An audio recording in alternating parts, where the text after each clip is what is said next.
Hi, I'm David, and I'm the president at Axis, and we help parents and their kids communicate and understand each other.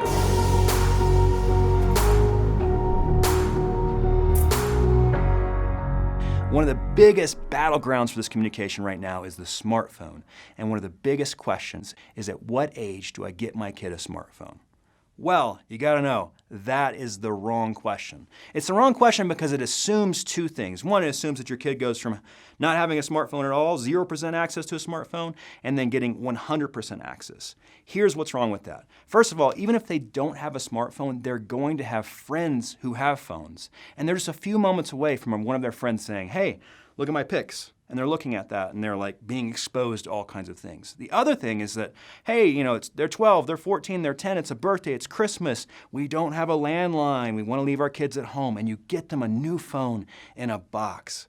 That is one of the greatest regrets many parents have told us about. And now they go from 0% to 100%, having greatest access to like the best parts of humanity and the most depraved parts of humanity. So we think that's the wrong question.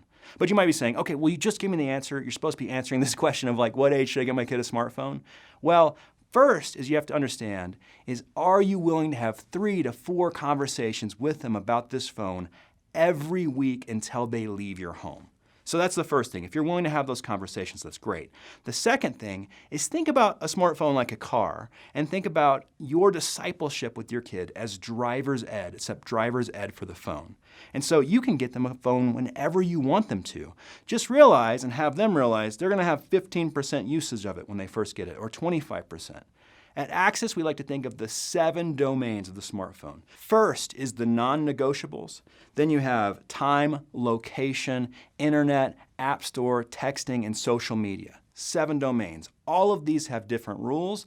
All of these have different boundaries. We can help you with all of these if you go to axis.org/smartphones. We have 3 free videos that will get you started on this conversation. And it leads to this incredible 30-day reboot. But as you think of all 7 of those domains, maybe some things to think about early on is, when they first get a phone, no internet, no app store. You should know every single app on their phone, and no phones in bedrooms. Have your phones sleep in the kitchen, i.e. charge. Those are some just initial thoughts. And so here's the bottom line.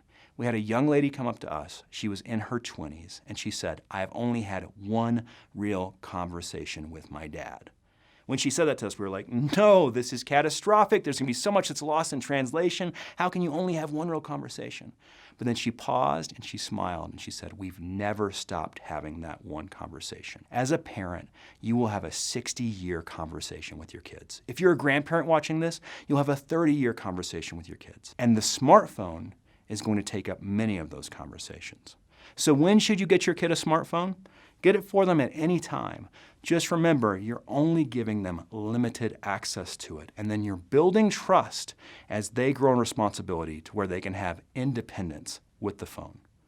Again, go to axis.org, axis.org/smartphones for our 3 free videos. You'll see the link below. And you have what it takes to disciple your kid with this amazingly complex and intricate, sometimes depraved device known as the phone.